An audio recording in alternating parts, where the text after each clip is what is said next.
This is Glow in the Dark Radio.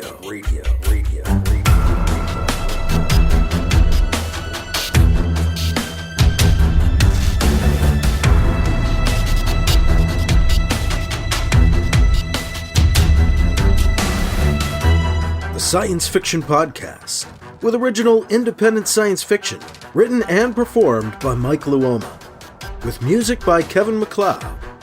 The Vatican Assassin Trilogy and The Adventures of Alibi Jones by Mike Luoma are available in ebook, trade paperback, and audiobook wherever you find your books online. Get links and details at glowinthedarkradio.com.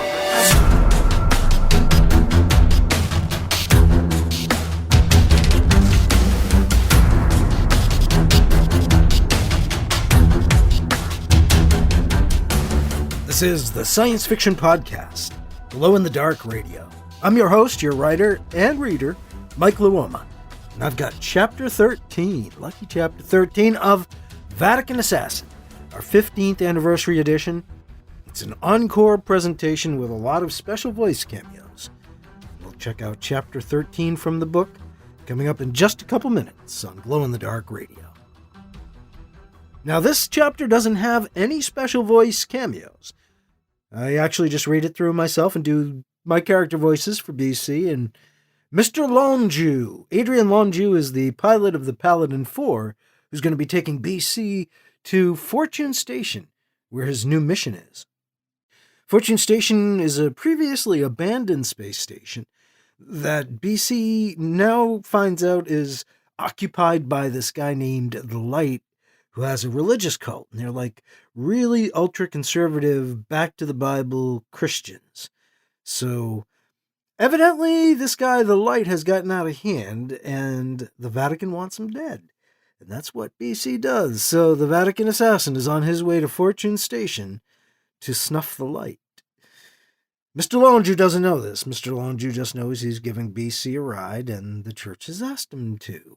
As we'll find out as we're listening to Chapter 13 of Vatican Assassin, the 15th anniversary edition, coming up on Glow in the Dark Radio. Many thanks to my patrons who help me keep this podcast going.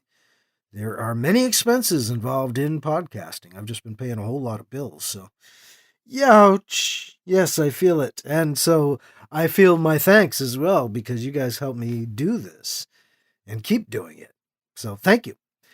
Big thank you to all of my patrons, and you can become one if you'd like and help support the podcast. $2 a month, $5 a month, or $10 a month are the different tiers, the different membership levels. And I do this through Patreon, Patreon, patreon.com/glowinthedarkradio for my site. They collect the funds and take care of the taxes and all that financial BS that I don't want to deal with. So, not the best thing, but not the worst. Patreon.com. And you can get there by going to my site, glowinthedarkradio.com or mikeluoma.com, or just go to patreon.com/glowinthedarkradio, and you can find out more.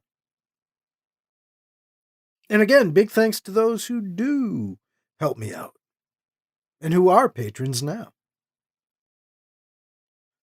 A reminder, if you're looking for cool Christmas and Hanukkah or Kwanzaa or solstice or Yule or whatever, if you're looking for a cool holiday gift and you want to give something unique, you can always head to my websites, glowinthedarkradio.com or mikeluoma.com, and give one of my books or my new calendar for 2023. There is a 2023 calendar with my photographs in it. Getting all kinds of rave reviews. So just head over to my site, get yourself a calendar. I would order soon, though, because we are running out of time before the holiday. Shipping is not what it should be these days. I blame the Postmaster General, who is an idiot. Arrogant motherfucker. Okay. Did I say that? Yeah, well. Hey, might as well rate the explicit rating that I have on the podcast every once in a while. Okay, BC swears like an MF or so anyway. He'll be doing that soon, I think, as we get into Chapter 13 of Vatican Assassin. That's coming up on Glow in the Dark Radio. The Flesh Pulp Podcast. 3 to 10 minutes of fiction brought to you thrice weekly. 200 miles below the surface of the earth, at the terminus of a series of long-sealed caverns and interconnected shrines, under the shadow of the eternally bleeding eye, there is a crippled wreck of a man writing tales, stories of a dimension engulfed in madness. He is writing them of you. Think them all at fleshpulp.com or search for it on iTunes.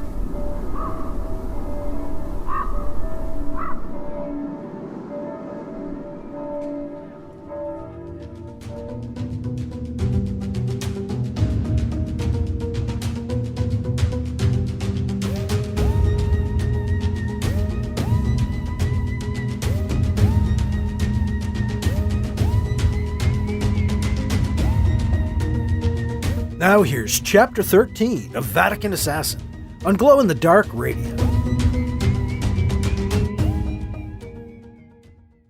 BC goes back to packing for the trip and the job ahead. He reviews the space station plans and maps out strategies in his head as he checks the charge on his hand laser. He throws in a wrist-worn dart thrower and a small box of poison darts for good measure. BC hides the CCU away in his rebuilt room, behind a wall panel that used to be a small closet door. The closet remains, but BC has disguised the door to look like another innocent wall panel. This hit is a little more primitive than the hit on McIntyre. No killed bots, nothing that sophisticated. Might just be brute force, blunt trauma. Have to play it by ear as I go. Violence is so not my style. Still, this is the least political job I've ever had to do. If this guy is killing people in the name of God, then he already plays by my rules. And under those rules, I am God's instrument of vengeance for those he's killed. I am the right hand of God, come to put the light bearer back in his place. His nemesis, come to punish his hubris. But now I'm mixing my mythologies. BC packs an air hypo, air cartridges, and tranks and toxins, and tucks the blueprints and plans away as well. That should do it. Now it's off to see the wizard. He throws in some clothes, zips up his cases, powers down his rooms, locks his door, and heads for the Lunar Prime spaceport to meet Captain Adrian Longeau and board the Paladin 4. Father Campion, over here!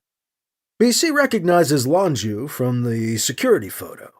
He's kind of a squat man, heavy set, with gray hair and the round face from the picture. He's dressed entirely in green, a one-piece jumpsuit with Paladin 4 stitched in gold above the breast pocket. He's also got a big gold crucifix hanging down around his neck. A man of God, to be sure.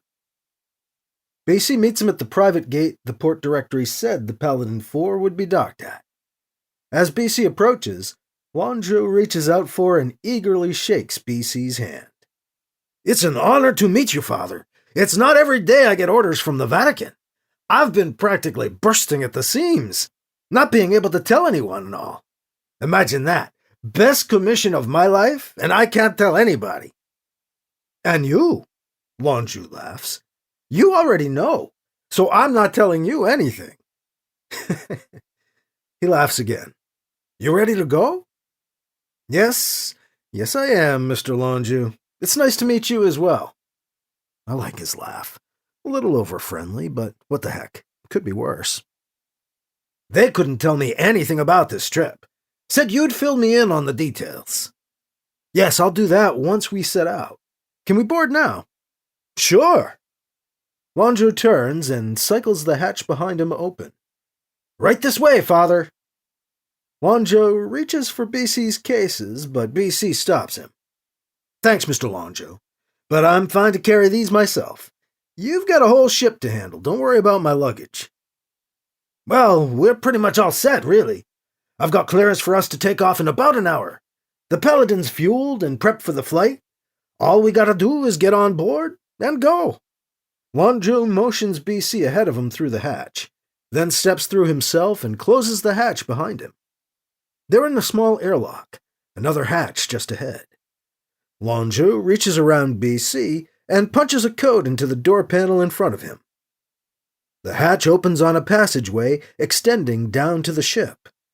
BC steps through into the passageway. It's square and accordion-shaped on the sides to expand and contract in the distance between the outer wall of Lunar Prime and the hull of the ship, with a central walkway and handholds running down either side. Like being inside an accordion, complete with a handy walkway.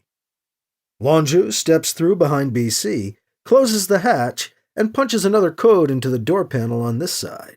He motions to BC to continue down to the ship. BC feels the gravity let go as they walk down the passageway.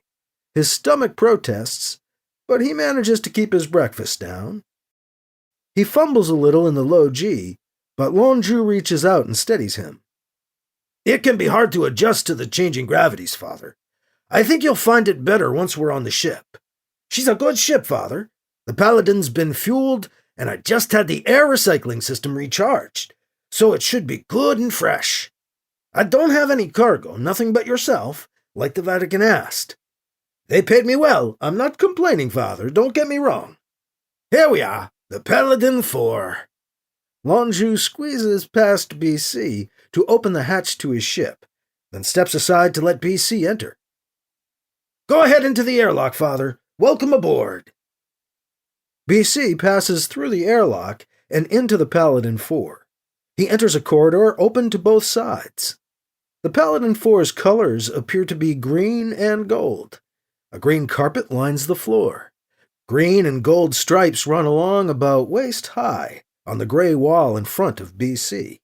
And BC also notices there's definitely more gravity than there was just outside the ship. BC takes it all in as Lonju enters behind him, still talking. You know, Father, I go to Mass a lot on the moon, and I don't remember ever seeing you there. I work more behind the scenes, Mr. Lonju. Well, I hope you don't mind me asking. If we're going to be traveling past Sunday, I was hoping you might say a Mass for us, at least on Sunday. I know you're more casual than, say, the Cardinal. I like his Masses. But even if you could just do the New United Reform Liturgy, even. Could you, Father? Sure, if we travel past Sunday. That'd be great, Father. Thank you.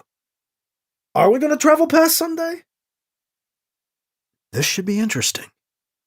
Never even been to a liturgy. Suppose I can fake it. I gotta wonder if the boys back home set me up with this guy on purpose. They're probably getting a good chuckle right now at the thought of me saying a Mass. Ha ha fucking ha. Wonder if the trip will even take that long. I honestly don't know, Mr. Lonju. I used to be a Roman Catholic, Father. You don't strike me as the Catholic type. I don't mean any offense, Father. No, that's okay, I wasn't. But I'm the Pope's man now. Me too, Father. And we all follow Jesus, too. What do I say to that? Amen, Mr. Lonju. Amen, Father. All right, I'm going to warm up the engines. So I'm heading this way. He nods to the right. You head up that way. He nods to the left. And you'll come to your stateroom. First door on the left. It says 1 on the door, but it's actually the only one. Can't miss it. He turns and heads away from BC. I hate it when they say can't miss it. Usually means you will. BC walks down the corridor until he comes to the hatch marked 1. Couldn't miss it. Let's see what we've got for accommodations. The stateroom is small, but neat and well kept. It's a rectangular room about 10 feet deep and 5 feet across, with the ceiling almost 7 feet high.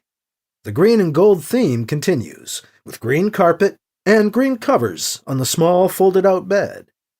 The walls are gray, with gold and green piping along the borders of each wall. Opposite the bed, there's a small table folded out from the wall, and a chair folded up from a square spot on the floor. BC also notices a seam along the four sides of the back wall of the room. That wall's one big door. Probably opens on the cargo bay. And everything in here can be folded away. So this can become just another cargo space, looks like. A cargo space with nicely painted walls and carpet. Good use of space. I approve. BC settles in, sitting down on the bed and collecting his thoughts as he listens to the thrum of the engines growing increasingly louder and higher pitched. Amen. Yeah, right. And I can say a mass too. Sure. What was I thinking? I've never said a mass in my life. I only pray when my ass is on the line anyway.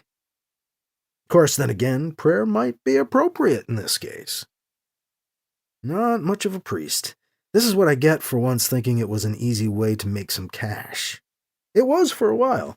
Good cover for the illegal import-export business. Didn't elaborate on that for Edwards, thank you very much. But then the reunification, getting sucked into the OPO, no choice, kill for Christ or else.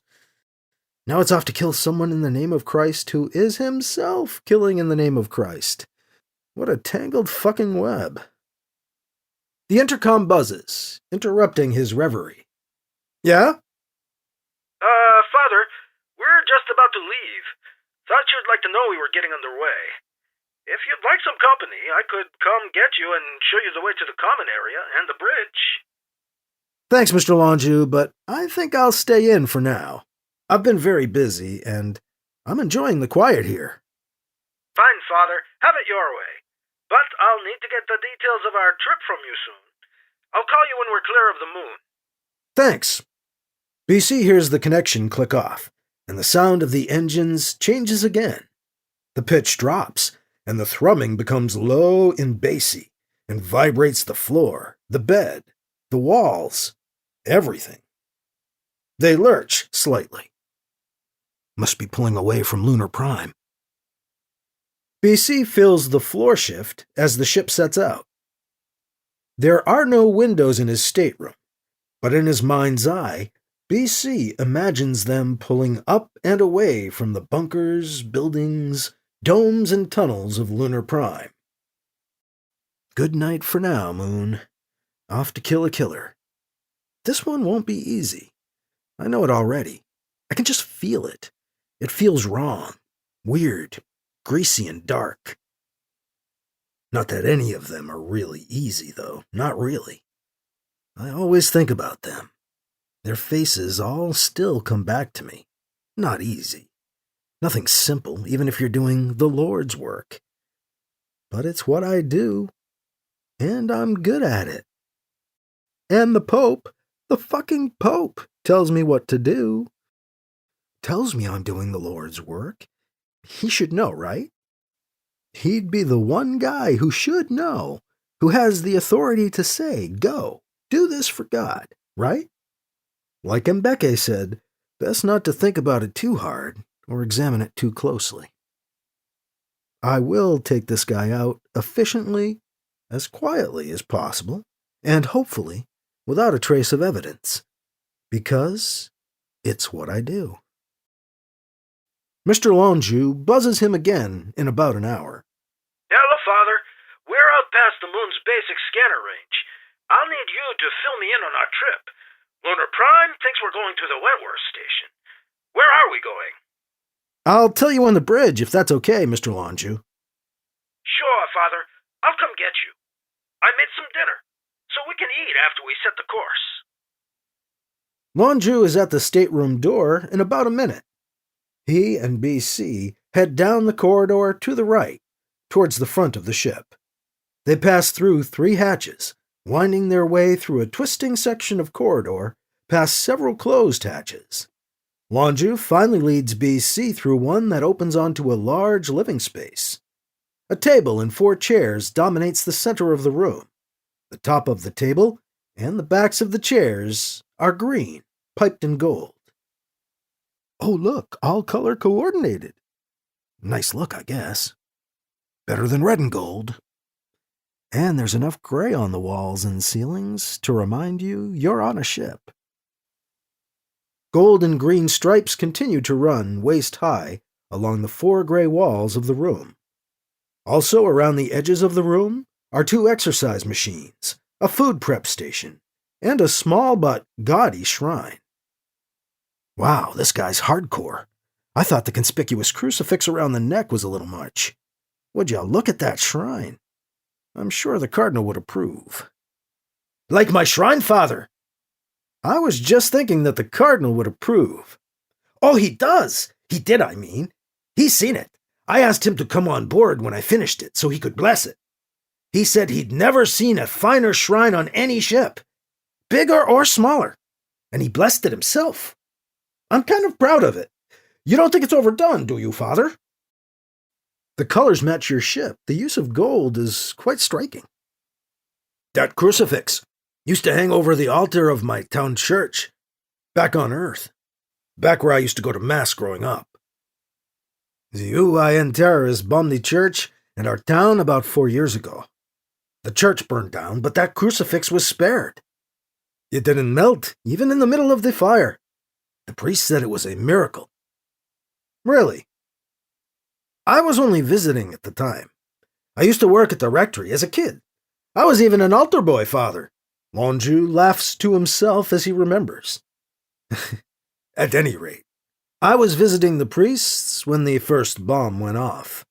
I helped them best I could. We got the fire put down.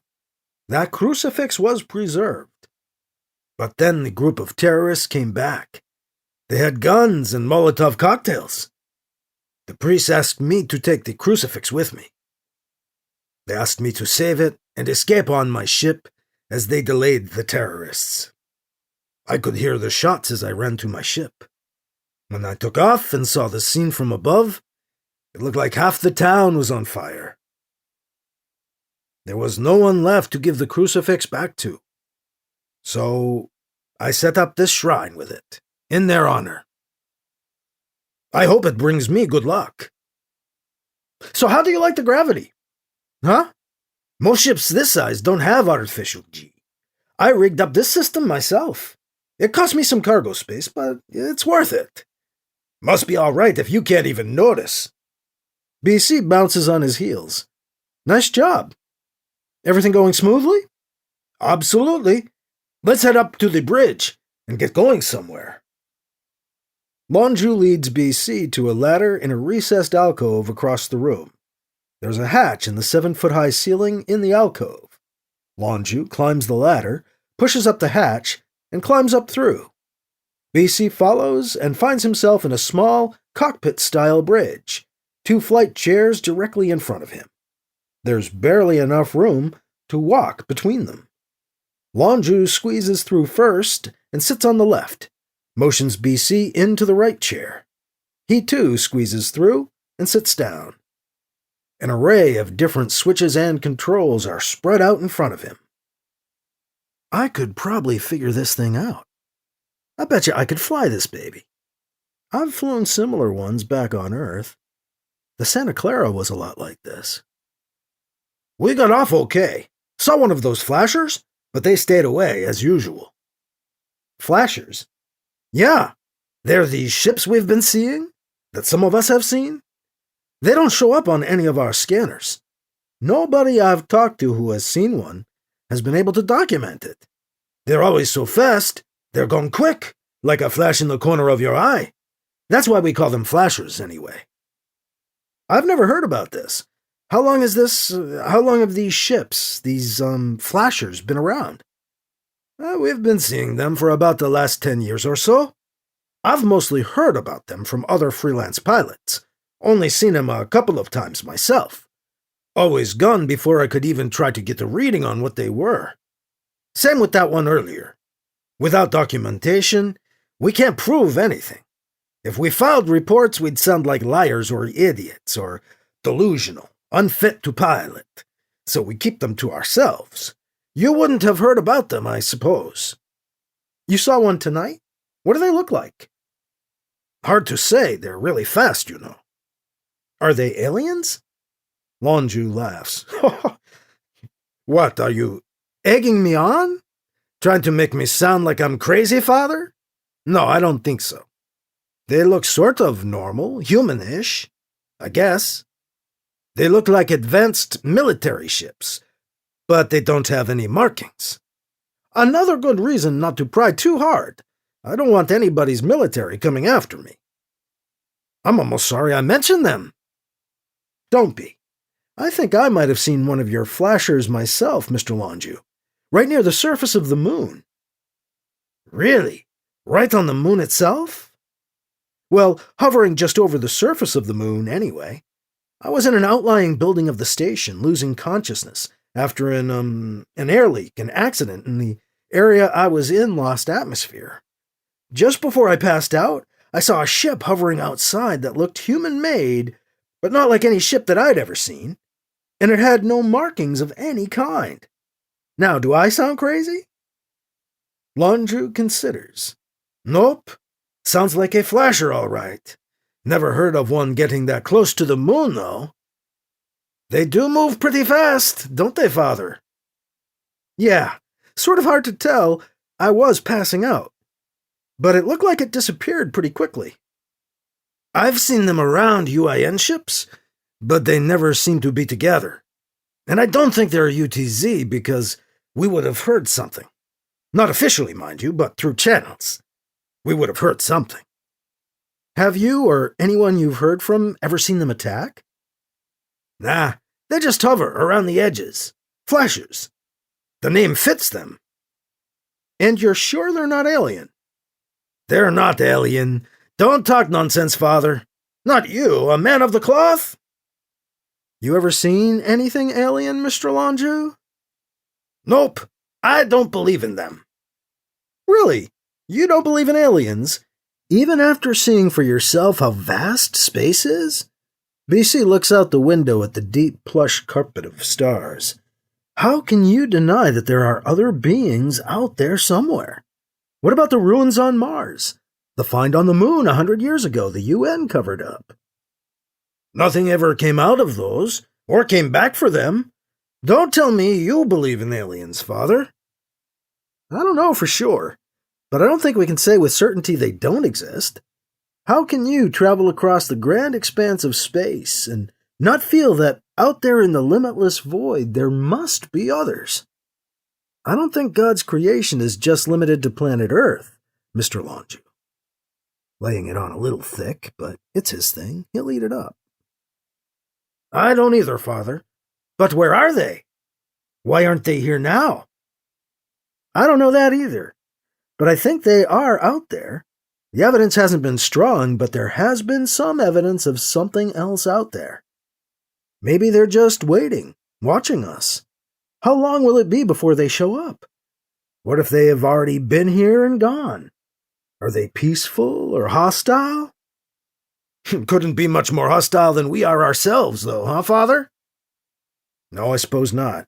Sometimes I wish aliens would show up and threaten us. Maybe the external threat from aliens, or even just their very otherness, would finally wake up humankind to our commonality, our unity, and bring us all together. That sounds like an awful lot to ask of aliens, if you ask me. Even Jesus couldn't do it. Or hasn't done it yet, I should say. Well, we could use some help. Look at the mess we've made of things left to our own devices. We are pretty good at killing each other, aren't we, Father? Yeah, we are at that, aren't we, Mr. Lonju? The pilot changes the subject. I need our destination details right away, Father. Where are we going? Fortune Station. Do you know it? Really? Fortune Station? No one goes out there anymore. The UTZ shut it down 20 years ago, gotta be. Too far up and out. It wasn't worth it. First launched as an old luxury station. I've never been there, but I know where it is. I'll get us there. Good. How long? Let's see. Probably about 3 days, regular drive. It's pretty far from where we are now, but too close to use the Transspace drive. I don't know if it's even available as a transit point for Transspace anyway. Might be too old. There. Course laid in. We're set. I'll set proximity alarms, but Otherwise, we've got 3 days of quiet travel ahead, Father. Are you hungry? Sure. I've got that dinner ready. Let's head back down and eat. Sure, Mr. Longeau. That sounds good. BC returns to his stateroom after dinner to digest both the passable lasagna Mr. Longeau served and the news about the flashers.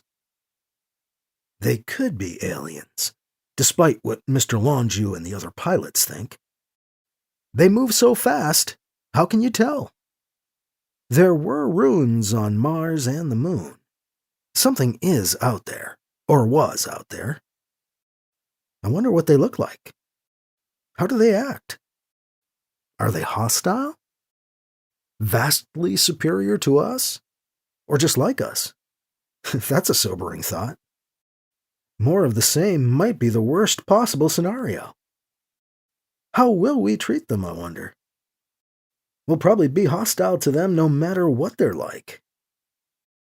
It would be nice if an alien presence unifies the Earth, shows us humans that we are all one.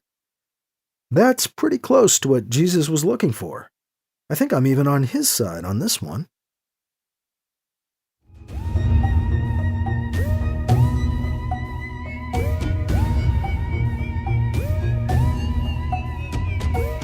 That was Chapter 13 of Vatican Assassin on Glow in the Dark Radio, special 15th Anniversary Edition, the new one. BC is on his way to Fortune Station. Mr. Longeau seems to think he's an actual priest, wants him to say Mass and stuff. Yeah, BC's looking forward to that. But Adrian Longeau is nice enough. He's got no problem with him. Going to be interesting to see what this guy, the Light, is about and his cult on Fortune Station. But if he's killing people, BC doesn't mind, doing what he has to do. I do believe they'll be arriving in our next chapter, next week, on Glow in the Dark Radio. A reminder again that independent books make great gifts. I know Amazon was selling the Alibi Jones Chronicle Omnibus for a ridiculously low amount, just under $5. There's the new Vatican Assassin Trilogy. Beautiful package. I don't know. Very happy with how that turned out. And there's the Vatican Assassin 15th Anniversary Edition, too, which has a beautiful new cover art by Federico Guillen. That looks really nice on the shelf. I'm real happy with the way the books have been looking lately. And a reminder, I have a 2023 calendar. Some beautiful photographs of places around New England, mostly Maine, Massachusetts, and here in Vermont. My chance to share my explorations with you. While I also check out stonework, I also look out and up and at the beauty all around me. I like to share that as well. That makes a lovely Christmas gift. I believe it's just $19.95. And again, for any of these things, just go to glowinthedarkradio.com or mikeluoma.com, and the links for the books and the calendar are right there. My thanks again to my patrons who help make all of this possible. And if you want to become a patron yourself, please consider doing so at $2 a month or $5 a month or $10. All 3 levels are available at patreon.com/glowinthedarkradio. Or again, just go to my sites and look for the link to Patreon. That is all for this week. I am your host, your writer, and your narrator, Mike Luoma. Thank you again for listening to Glow in the Dark Radio.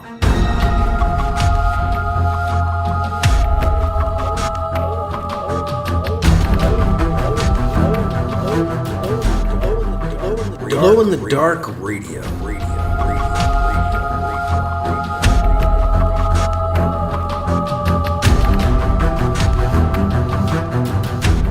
This podcast presentation, copyright 2022 by Michael F. Luoma, and is protected under a Creative Commons Attribution, non-commercial, no derivatives, 4.0 international license.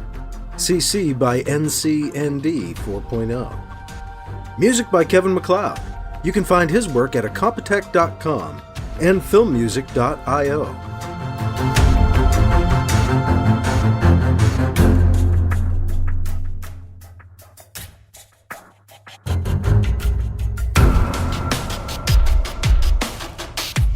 Mike's books are available in ebook, paperback, and audiobook, wherever you find books online. Get links and more details at glowinthedarkradio.com and mikeluoma.com. This has been a presentation of Glow in the Dark Radio.